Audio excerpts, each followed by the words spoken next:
இந்த கனவுகள் வந்தால் ராஜயோகம் கண்டிப்பாக உண்டுங்க. இந்த கனவுகள் கண்டா மட்டும் யாருக்கிட்டேயுமே சொல்லிவிடாதீங்க. ராஜயோகத்தை தரும் அதிர்ஷ்ட கனவுக்கான பலனை தவற விட்டு விடாதீங்க. ஒரு முறை தவற விட்டிங்கன்னா மறுபடியும் இந்த யோக வாய்ப்பு வராது.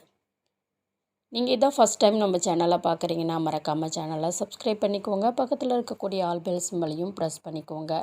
அப்போ தான் நான் போடுற வீடியோ உடனுக்குடனே உங்களுக்கு நோட்டிஃபிகேஷன் ஆகும். இப்போ நம்ம வீடியோக்குள்ளே போகலாம் வாங்க.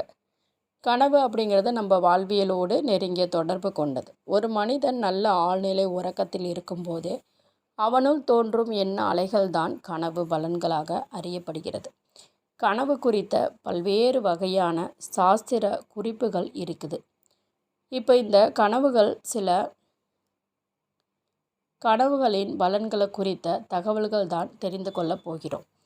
ஒரு மனிதன் நல்ல ஆழ்ந்த நித்திரையில் இருக்கும்போது தோன்றும் கனவுகளை பொறுத்து அவனுடைய வாழ்வில் நடக்கவிருக்கும் நன்மை தீமைகளை அறிந்து கொள்ள முடியும். இந்த கனவுகளுக்கான பலன்களை குறித்து ஆன்மீகத்தில் நிறைய பலன்களை கூறியிருக்கிறாங்க. இப்போ இந்த கனவுகளுக்கான பலன்களை என்ன என்பதை தான் நாம் பார்க்க போகிறோம். அந்த வகையில் சில கனவுகளை நாம் வெளியில் கூறினா நமக்கு வரக்கூடிய அதிர்ஷ்டமானது தடைப்பட்டு விடும்.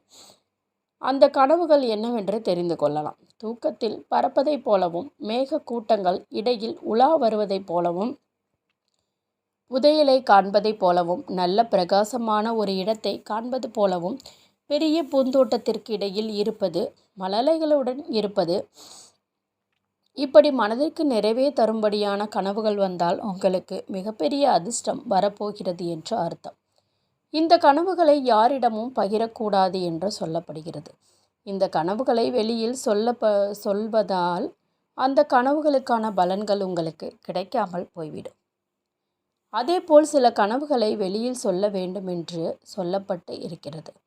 அது எப்படிப்பட்ட கனவுகள் என்றால், கனவில் உங்களை மாடு முட்டுவது போல, பாம்பு துரத்துவதைப் போல, தீப்பற்றி எறிவது போல மனதிற்கு சஞ்சலத்தை ஏற்படுத்தக்கூடிய கனவுகளை நீங்கள் கண்டால் இதை கட்டாயமாக வெளியில் கூற வேண்டும்.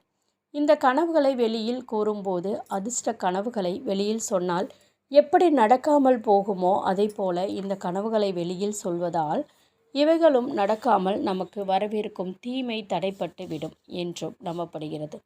இந்த கனவுகள் எந்த நேரத்தில் வந்தால் பலிக்கும் என்று உள்ளது.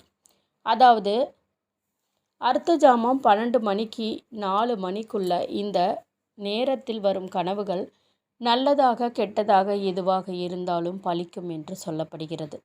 4 மணிக்கு மேலே சூரிய உதயத்துக்குள் வரும் கனவுகளுக்கு பிரம்ம முகூர்த்த கனவுகள் என்று பெயர். பிரம்ம முகூர்த்த கனவுகள் என்றும் பெயருங்க. இந்த கனவுகள் நடக்கும் வாய்ப்பு அதிகம்.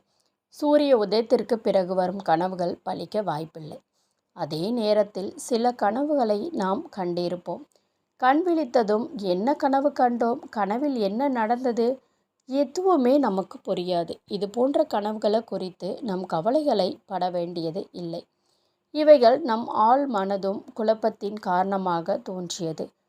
இது கனவு சாஸ்திரத்துள் வராது. இந்த கனவுகளை பற்றி நீங்கள் கவனத்தில் எடுத்துக்கொள்ள வேண்டாம். கனவுகளின் பலன் குறித்து அறிந்து கொண்டு உங்களுக்கு அதிர்ஷ்டம் யோகம் தரக்கூடிய இதுபோல கனவுகள் வந்தால் அதை வெளியில் பகிராமல் வைத்து அந்த யோகத்தை நீங்கள் முழுவதுமாக அனுபவித்து கொள்ளுங்கள். இந்த பதிவு உங்களுக்கு பயனுள்ளதாக இருந்துச்சுன்னா வீடியோவை லைக் பண்ணிக்கோங்க, சேனலை சப்ஸ்கிரைப் பண்ணிக்கோங்க.